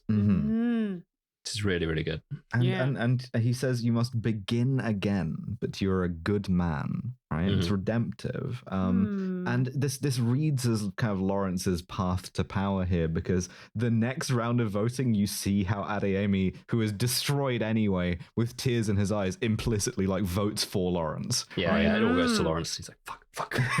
No, not me. But Lawrence is still flagging way behind because now John Lithgow, leader of the pack, followed closely by Tedesco, Stanley Tucci down on 13, dropping like a stone. Ray John Fiennes Lithgow catching next up. gym leader. Yeah. Benitez quietly on 6. Yeah, one really small detail I noticed. This time, Lawrence, previously he'd been writing Bellini's full name. He just writes the surname this time. Just writes Bellini this time, yeah. Interesting. This is also the one where we get the shots of like our main guys alone. Yes. Like we just cut away all of the extras who are there for no purpose at all, and we just see like Adeyemi, we see Bellini just sat there on their own, Tedesco vaping away or whatever. Just again, you could do this as a play. Yeah, it's Incidentally, really good. the first time we see Tedesco Probably vape, will. comedy vape Cardinal, the first time we see him vape is when he sees Benitez. Anyway, we have another like secretive campaign meeting in a stairwell where the liberals, fucking liberals, baby. Philip's like, oh, we're the getting liberal fucked. campaign manager is like, listen, we've had bad popes before. We've had popes who were in the SS. We've had popes who covered up child abuse. We've had popes who consorted with fascists. We've had popes who've consorted with communists. It's like, these are all Era of the equally libs. bad. All bad things. Yeah. It's like, look, we got to unite now behind John Lithgow. Crucially, though, he does say one thing, which is kind of the thesis of the movie as well, though, which is we're mortal men. We serve an ideal. We cannot be ideal, right? So the church is it's crooked timber again, right? Yeah. Like it's sort of like made of people. And this is in response to Lawrence's line, is this where we are now? We're considering the least worst option. Which, hey, anyone go through any recent elections? Yeah. So Damn, that's crazy. converse to that, we then get Benitez because Lawrence goes to see him again. He's like, stop voting for me. Please stop. And Benitez is like, no, I don't do this like horse trading stuff. I'm voting based on principle. I think you're the best person there to be Pope. This is a vibes-based argument. I'm accepting subjective arguments only. Yeah, this is now the white boy crash out portion of the proceedings. Lawrence has lost control completely. Yeah. Please stop voting for me. And Benitez is like, no, I'm not going to do that. And then turns, like, blows out a candle and leaves the room. Gonna vote for you twice, actually. Really aggressive candle blowing out. So it's just like... See you later. Yeah. So the next morning, he goes to see Sister Agnes with a kind of sister, can I go on your computer argument. Yes. Yeah. It's like me, aged 9, waiting for my mum to finish the hospital wards, asking the sister if I can go on her computer. But he says, look, so it's pretty fucking wild coincidence that Shinumi would just turn up like right where Adeyemi is for the first time in 30 years, isn't it? And Agnes is like, yeah, that is crazy. And he's like, sister, could you go on google.com and search for just what the fuck this is? This is really good because it doesn't ever do the cliche line of like, we're not so different, you and I, but it is them realizing that they are kind of similar. She's like, come on, do it for the old gaffer, do it for the Pope. We both love the Pope. It's such a fucking good Isabella Rossellini role. She's so fucking good at this. She gets like very little like lines, but her presence is always so fucking good. She's really good. Because she like looks at it and she thinks about it for a second and she just like types her password into the computer, hits enter, gets up and walks out of the room. Yeah, her password is like, I love dead Pope, right? God. And like, God one. That's the thing. Like they both love the Pope. They're both curious, right? And they're both kind of like liberal, right? Curia. Yeah, and so he goes on there and we don't see the information he finds, but his next stop is Tremblay, and he's like, I know what you fucking did last summer, right? Like, listen, John Lithgow, you fuck. Immediately goes to Tremblay and goes, brother, I'm not going to say outright that I think you killed the Pope, but it's like broadly... There's the possibility exists that you might have exacerbated some things. Also, I know that the last thing he ever said to you was you aren't allowed to be a cardinal anymore. And John Lithgow goes, seems like you want to be Pope. Yeah. Seems kind of like you want to be Pope, huh? And you're trying to destroy you were me. Sacked. Okay, point number 1 with a bullet. You were sacked. B2, second point. You brought Shinumi here specifically to stop Adeyemi. And John Lithgow's like, yeah, that's crazy, bro. I did, but I didn't. He doesn't have a coffee maker around him, so he's powerless. Because the Pope told me to in the last meeting that we had. He told me to bring her he's got here. one move. And it's like, remember the Pope? Lawrence sees through this and is like, you are lying about the Pope in his own fucking home. And the instant that we see that he can't bullshit him anymore, Tremblay switches immediately to threats. Right? Yeah, straight up. And he's like, everybody knows you want to be Pope. Yeah. Right? And if you try and smear me with this, everybody's going to see it as like an obvious tactic by a guy who is so ambitious. And I'm just going to pretend that this never even happened. I'm going to make myself a tiny coffee. Yeah, and as he's walking away, Lawrence just yells, the conversation did take place. Which is really... And also... this is fucking win-win for Lawrence because he does not want to be Pope. And if he's told directly to his face, revealing my like traitorous nature will stop you from becoming Pope too. And he's like, oh, amazing. Perfect. Two birds. And here I am with a single stone. Interesting. So this one he has to discover some more clues. So he breaks into the Pope's sealed room. He activates Yes, he does do cardinal that. vision so that the clues are highlighted. Yeah, he's got like the Batman. Yeah. There's a really, really heartbreaking bit in this, but he's like Yeah. alone. He's sitting on the Pope's bed. He finds his glasses, which are like insanely like grubby. Yeah. There's like an untouched, like half drunk glass of water on the bedside table. And he just like breaks into tears, and it's heartbreaking, right? And it's like it's like really deep, like personal grief, right? And then like outside you hear the lift bell go off, and it's like, oh shit.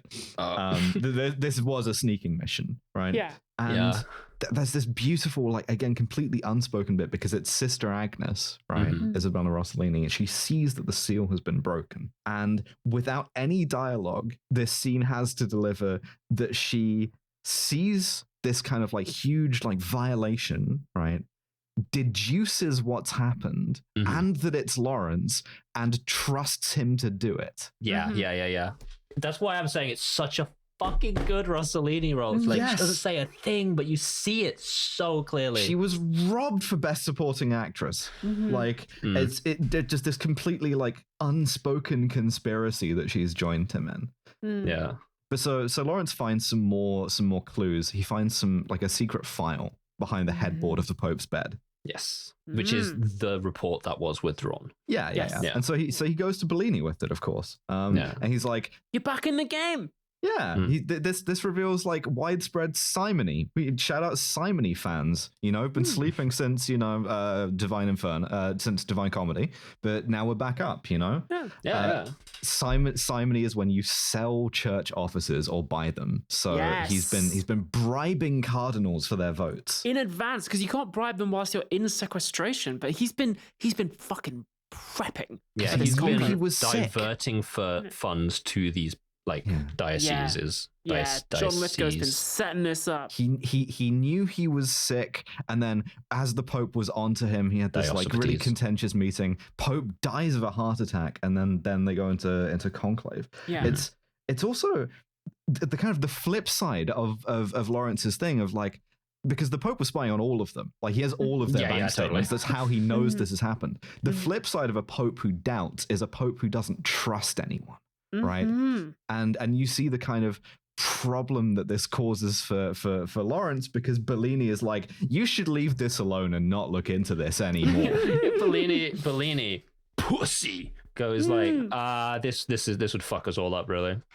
If you reveal like church also, conspiracy or whatever. If John Lithgow doesn't win, Tedesco's going to win. So put it back. This never happened. Fuck it. And like the institution would be tainted, right? And this is a movie about like the Catholic Church is maybe like the institution in terms of like age and like sort of like posited legitimacy and kind of like cloistered institutional like nature, right? Yeah. And all of these men like have dedicated their lives to serving it, right? And that's this kind of like this problem of having to steer this thing that is made of really like extremely fallible human beings that is dedicated to God, and sort of what that demands, the compromises it requires from you. And in this case, Bellini is like, just leave it alone. And Lawrence accuses him of having been bribed himself, and we don't ever get an explicit answer. Yeah, he says, "What's he promised you, Secretary of State? Fuck you, man." Yeah, he doesn't respond to it, which is So then we get some more comedy modernism again, because we get this comedy of a cardinal trying to work a photocopier. Yeah. Again, it's Sister Agnes who has to be the kind of intermediary who's like, I will photocopy this report 108 times for all the cardinals. Yeah. And lay them all out. Puts it on everyone's breakfast platter. Yeah. So at the morning, there's a big bust up in the cafeteria. John Lithgow's fucking pissed. They duke it out in front of everybody. Sister Agnes pipes up and she's like, yes, Ralph Fiennes broke the seal of the Pope's apartment, but he had good reason, because Lithgow, you brought Shinumi here to embarrass Adeyemi, and you've been fucking bribing everybody since day one. Fuck you, old man. Mm-hmm. And this is where we get the comedy vape hit from Tedesco, but it's also like this is the church like tearing itself apart, right? And Lithgow is destroyed by this.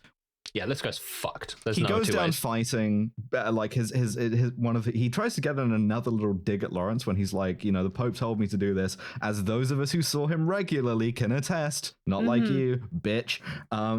But it doesn't work, and he's completely destroyed as a candidate. Yeah, he's right? fucked now. So you will not become Pope today, I'm afraid. Lawrence offers to resign, and everybody's yelling too much, so he doesn't. His one move. He speaks to Bellini, and Bellini is like, again, sort of like deeply ashamed and like contemplative. I like that it's ambiguous whether he's because so Stanley Tucci comes to him and apologizes for his earlier ambition and so on, but it's not entirely clear whether he's sincere about this or whether he's just like, I'm really sorry, man. You're gonna vote for me for Pope, though, right?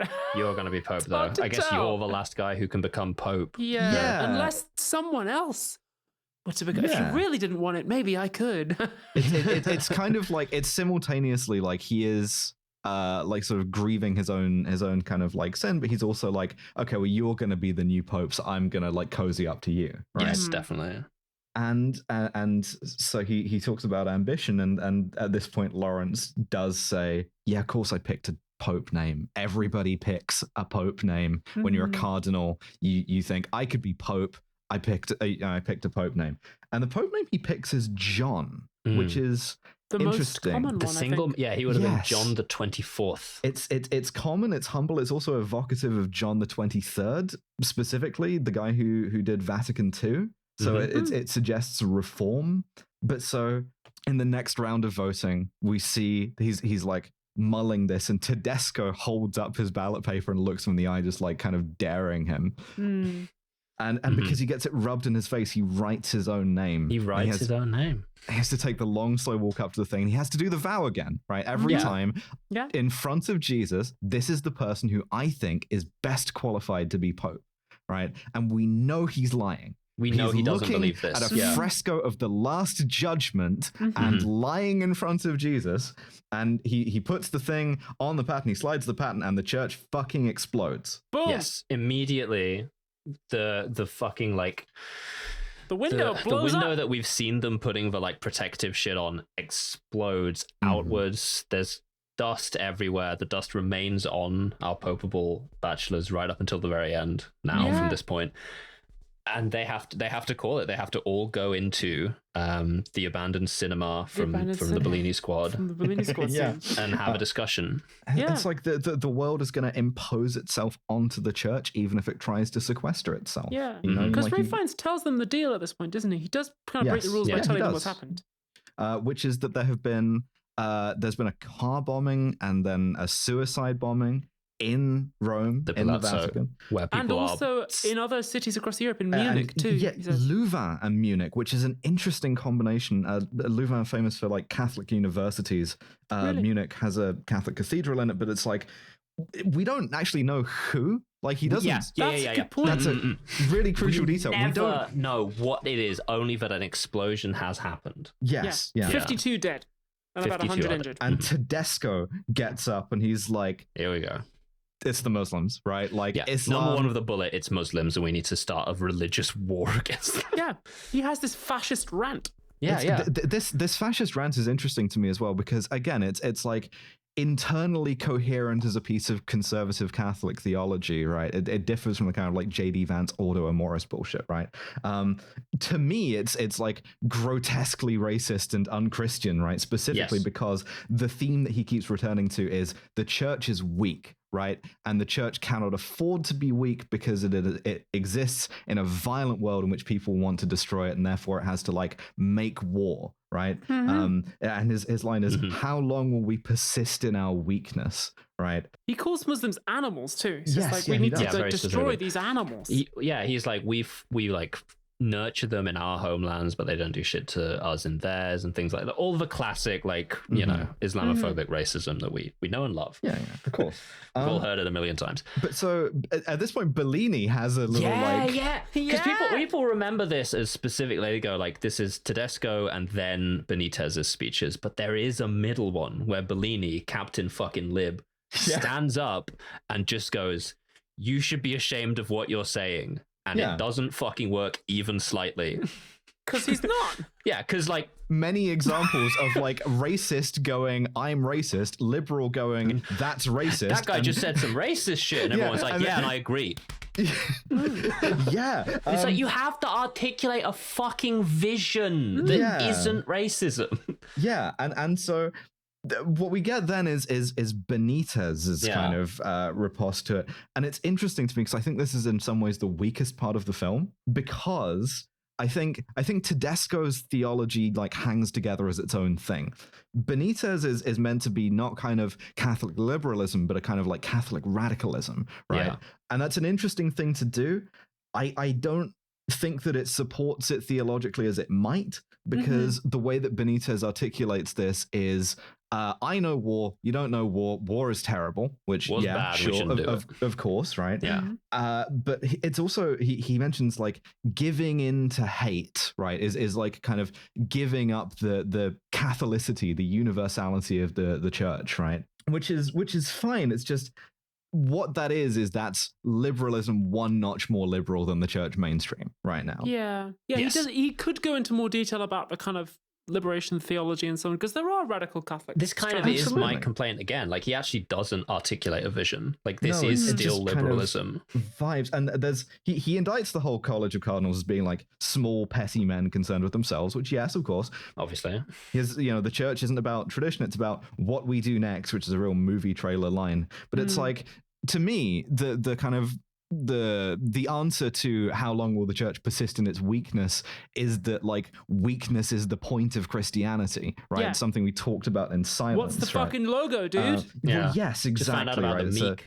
It's a symbol of temporal defeat. But this does lead me to one thing that I do really like. I thought I had invented it, and then I saw Sarah Bamari say the exact same thing about Francis in his obituary of it, and I felt really mad because I thought I had invented this. I have a thesis, right? Tedesco, as much as he might protest otherwise, is a modernist, right? This is why it's so important that he's the vaping cardinal, right? Yes. He's not appealing to, as much as he might think he's appealing to like the Crusades or whatever. The church has been like formally committed to like interfaith respect and cooperation or whatever for like, at this point, 100 years plus, right? What he wants isn't to go back to the old ways. What he wants is to impose new ways that seem like them to him. And he is suggesting like a modern culture war, right? Rather than a crusade, because that bears no resemblance to how like medieval Catholics thought. Yeah. It's a different thing. It's a new thing where, by contrast, Benitez is a traditionalist, right? He wants the church to be more like a, sort of Franciscan or Jesuitical view of something pastoral, right? And there's this kind of temptation when talking about the church to be like, oh, it's so much more complicated than like secular politics. Unless you speak fluent Vaticanese, you can't even understand all the axes these guys are operating on, right? Which isn't true. But I think a lot of people misidentified like Franciscan liberalism specifically as being like, well, we're going to impose modernism on the church. And it was a deeply traditionalist kind of theology that was like, no, we have to kind of try and meet people where they are, something which is articulable within our tradition, right? And so this is kind of, that's the tension there, is like where the tradition is and where it should be. Because of course, like people like Tedesco will appeal to tradition as a source of authority, but what they really care about is power. Yes, it doesn't matter that there's like centuries of tradition of Christianity being about like love and God being love and like hate being repudiated. Anyway, they go back at it. They go in and they have another round of voting, and there's this kind of brief like breath of wind from the hole in the ceiling that like kind of rustles the papers and sort of changes everybody's mind. It seems there's this a moment of silence. They hear the swifts outside, and they're like, they think about the outside world. Yeah. This is almost exactly a description of a lot of Catholic interpretations of the Holy Spirit as well. Certainly. So it supports the thing, and they vote. We don't see the vote. We only see the like acclamation of like welcome new pope. Yeah, you're the pope now. Lawrence asks the new pope, "Hey, do you want to be pope?" His fucking face Doesn't say shit. His For the first one. Please answer me. Do you want to be pope? Say it again, brother. His face is just like, oh, for fuck's sake. He's like, I will. Visibly praying on it, yes. And it's Benitez, and Benitez chooses the regnal name, the papal name, Innocent, right? Which again, deeply traditional. That's a medieval Catholic name. That's Well, again, it'd be Innocent the 14th. Like this, this is a common name. I ended up looking up papal names after this. There's a bunch of ones that have only come up once that I think go hard, and you should try those again. But there hasn't been a Sixtus the Sixth, for instance. You should try that. There hasn't been a Pope they stopped Oscar at fifth because Oscar Romero was only made a saint very, very recently. It's got to either be a saint or previous pope. So yeah, Oscar Romero. That's my pope name. I'd be Pope Oscar the First. It's a good name. Lando, Pope Hilarious. Pope Hilarious is pretty good. This is the first and only Pope Francis, though. To be fair. Yeah, he was. But Pope Hilarious would be me. Pope Hilarious the second, 100%. Would be the comedy pope. So we also see he's Pope Innocent is like taken to the room of tears to go and get like robed. Yeah, he won't do it. And Ray, meanwhile, he's woke. He's too woke. Ray is like looks like he has had his entire world shaken. Yeah, Ray is there. Ray he had shit some himself. intel that he didn't tell Lawrence before the vote. Yeah. It was like, Ray I finds us didn't like, expect. I never thought he'd. I thought you, my boss, were going to be Pope. I was going to be really happy about it. Benitez, like, no chance, right? Yeah, but yeah. He wasn't supposed to fucking win, man. yeah, He wasn't supposed to fucking win. I've got to give you some fucking news. Hey, got something to tell you about this guy. This health stuff. The health crisis that they Time went to through. reveal what that is. We still don't get it though. We still don't, Gets yeah, it off like- camera. We see Lawrence frowning, like hustling towards the room Lawrence of tears. Just like, shoots over to a room of tears. He like, Everybody get the fuck out! Everybody get Yeah. out! Somebody those robes on! Get out! I need to talk to the new pope. the Pope won't get robed as well. Like he won't like get undressed in order to get like dressed in the thing. He's actually but sitting there waiting for Lawrence. He says, "I was wondering when you were going to come and see me about this." And they They refer to it as his situation, which is very interesting. This is a transgender podcast about leftism. It is. And this is partially a movie about 9/11.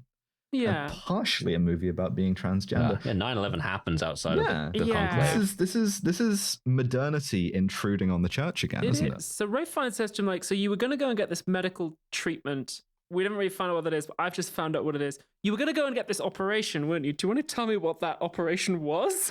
And Benitez is like, it was the laparoscopic hysterectomy. Really, really, really good.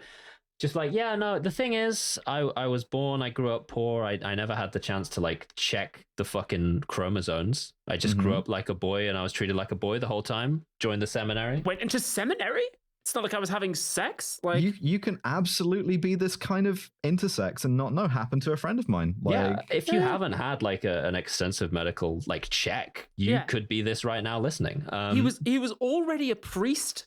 He was in his 30s when for the first time he got a medical check and he had discovered his appendix out. XX womb ovaries. Yeah, he had his appendix out and they found a fully functioning womb and ovaries. Yeah. No vagina, dick, Yeah, dick and balls, but intersex. Insects, yeah. Yeah. And Ray Fiennes is like, oh. Ray Fiennes like, fuck, and he was like, yeah, but he says like, I had a crisis of faith immediately. I told the Pope everything. Obviously, Lawrence is like, you fucking told the Pope about this? Yeah, and crucially, Innocent is so comforting in the way that he says all of this, right? It's like, kind of very patient. It's very, very like consoling. This is genuinely a phenomenal fucking performance from really Carlos good. Diaz. Yeah. Just incredible. Also a very, I don't know if he's doing anything to his voice specifically, but like really good if he is.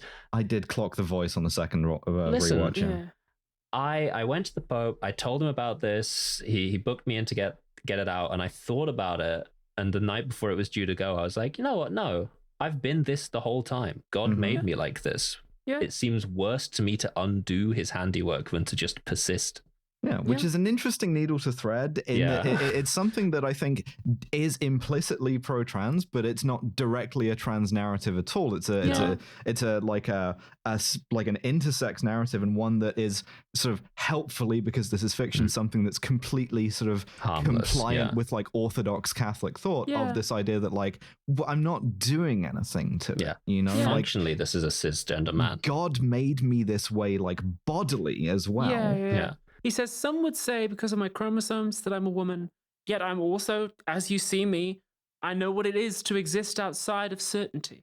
Yes. Yeah, he goes, I think back to your homily. Yeah, and so the sort of like result of this doubt, right, is whether you want to have it or not, like not just modernity but also femininity will be sort of like imposed on you, right? And the church is not just something that's feminine, it's something that can be sort of like feminine in a way that is like previously unexpected. There's a thing I read from Deez about how he played this, where he's like he described himself as acting in a kind of like a motherly way, and that's something that is like very familiar to Christians, because there's a relatively popular image of like Christ as a mother hen, right? So like even a kind of like male figure can and should have these kind of like feminine qualities, and these things can like coexist in a way that is not necessarily clearly demarcated. And so, you know, he kind of Lawrence accepts this. He's completely astounded by it, but and again, we don't see it happen. Instead, we just cut away and we'd understand that he has accepted it. We hear a big cheer from outside. He finds the turtle, this turtle of absurdity, this kind of like wandering, because it's not like a sheep, that's too obvious a metaphor. It's this it's this doddering ancient animal, strange, funny little just thing, has somehow wandered off, and he takes it back to the pond. This is where we get the sped up gif of him walking with the turtle. Really, really good. But the metaphor is the church, is that he's successfully guided it back to the right decision. He's taken this fucking turtle that would have walked straight into the middle of the road if Tedesco had been like elected, and just put it back in the pond. He has managed. You have to care for things. You have to care for the institution and for the beings of the earth. You have to pick up the fucking turtle. God exists in like the complex and the absurd, and you have to kind of take care of it as best you can. And then we hear the like acclamation of the crowd. Love this. Don't even see the white smoke. Don't see the crowd. Don't see Innocent going out onto the fucking balcony and being, I'm Pope now. Like, just all of that is implied because we know how the process works. The way that that's phrased liturgically before Habemus Papam, right, is like it's like it's a happy announcement. You know, it's like it's a glad thing, and that we see Lawrence meet it with happiness as well is really, really nice. There's an interesting deviation from the book here too, because I looked up the plot synopsis of the book. In the book, Benitez and Lawrence agree to keep this a secret. They do not form any such agreement in the movie. Really glad that's so it is left open as to whether the Pope will disclose this. Yeah, we don't know. I mean, the whole way through, we understand that like this will probably come out. Like that's what everyone is saying. That's what Ray says to Lawrence the whole time. Is like, if this will like this man is this motherfucker is about to be like the most photographed person on Earth immediately, and like they're going to transvestigate the Pope. Certainly, it'll come out when he dies, and there's an autopsy. 100%. Like this will show up at some point. Which and I really I didn't know that they made that decision in the book, but I'm really glad that isn't in the movie. I am too. And so we end the movie with, after the conclave, now that we have a Pope, you know, the sort of like sede vacante is over. Lawrence we see him trying to pray again, and the blinds, all the big security blinds, open and let the light into the room. He just goes, really and again, it's like he can like find God again with less certainty, right? And he goes and he like opens the window. And at this point, I know that John the 23rd described Vatican II as like opening the windows of the church and letting the fresh air in, right? That's the kind of liberal kind of like promise of the movie, is that like when the church changes, it changes for the better because it like lets the outside in, right? He like the final shot is him watching three nuns leave, chatting amongst themselves. Yeah, it's like women unheralded hold up this institution completely, but it's all people within a kind of structure, and it's about being on the inside of something. And I think it's something that, like, that's one of the things that always gets me. It's why the like collective sort of sign of the cross at the beginning gets me. It's you feel the yearn on this one, is this kind of shared belonging, and orthopraxis, I guess you would call it. Yeah, I don't know. It's different now as well, because I have no idea how the next conclave is going to go. Yeah, I better go to Rome. Actually, I've got to vote. Yeah, remember to phone your representatives in the College of Cardinals. All right, we need Hegel in there, baby. If you are in line to vote, stay in line. I was cardinaled in pectore. I will be pope by the end of May. I've seen those pectores as well. Thank you very much. And that's conclave. I mean, please, if we have closing thoughts, and invite some. Sort of it's good. It's very moving. It's like a good mystery, a good thriller. It made me go, oh, Catholicism, and in that regard is probably quite good, like PR for the Catholic Church, an institution which, I remind you, has declared all three of us to be more dangerous than nuclear weapons. But like, also whose official position is that the three of us has usurped the power of God. Again, I feel like I have. Yes, it's been wrong about stuff before. They've whatever. been mean to us, but we should ask Keir Starmer if he thinks trans women could be ordained. That's what we should check. But I think we might be able to get in if that's a real fucking checkmate move. Go on, son. What do you reckon? Are they blokes or what? Well then, can we become priests? In terms of not being able to question. affect the things that you want to, I do note that Pope Francis called trans women daughters of God in his autobiography. At least he said daughters. Nice enough. I'm not interested in eulogizing Pope Francis at the end of this, but he seemed like he was the best option in the last one, and I hope the best option in this next one gets picked as well. I have come not to praise Pope Francis, but to bury him. Already happened, I'm afraid. Too late. Yeah. That speech ends with them praising the guy, though. Yeah, it really does. That really does, though. That's a lie when he said that he's going to bury him. Damn, so, a few things to end on. All of these guys get the Brian Cox Memorial Award for studies in intelligence. Everyone. Rossellini, Fiennes, Tucci. John Lithgow is a working actor. Yeah, Sister Agnes should get the Goodnight Cross. Ray Fiennes also has said some shit about trans people, so... Ray Fiennes did a good enough performance in this movie that I'm willing to pretend his name isn't Ralph for another year. Good for you, Rafe. I think it was cool when Wat Tyler beheaded your ancestor. I think that was fucking sick. Keep it up. Stanley Tucci, I hope the acting career doesn't go well so that you can keep doing the things you want to do instead. Stanley Tucci, I hope that you stop getting cast in roles. Stop being good at it, man. Yeah, I hope you become a way worse actor and stop getting cast and just become like a cookware guy. Stop being so fucking good at it. Okay. I really enjoyed this movie, and I tell you what, this time I didn't dissociate for a week. So I had a really positive. good time watching and talking about the movie Conclave with my two best friends. And hey, if you're Catholic, good luck in the big game. Yeah, fucking Taggle, if you're listening, lock in. Yeah, go get it. We need you to lock in. We need you to fucking lock in. Your Eminence, now. We need you to lock in, please. I mean, I guess you literally will be locking in, but I need you to lock in metaphorically as well. But you need to also, you need to go gamer mode. Yeah, that's the movie. That's Kill James Bond. That's a bonus pick. Our next mainline episode, we're going to do a Q&A. Yeah, that is right. You've got Qs. We'll A them. Oh, yeah. We will A some Qs for you. I got the collected Qs ready for us to A in just a moment when we're done. Perfect. Well, thank you so much for subscribing to the Patreon, and we will see you next time. Bye, everyone. Bye. Go in peace. Wale.